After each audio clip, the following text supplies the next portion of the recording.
One hot summer day, a crow was thirsty and tired. He looked and looked for some water to drink. He rested on the tree, but he was still thirsty.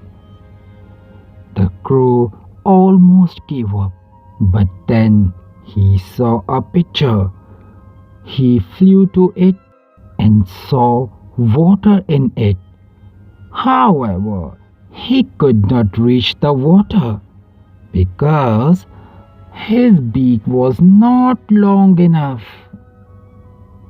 He tried to tip the pitcher over, but he still couldn't reach inside. The water level was too low. Then he saw many pebbles and stones around him.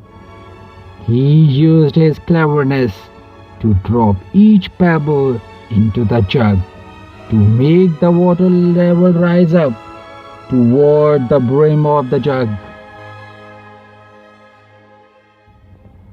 Finally, he was able to drink the water.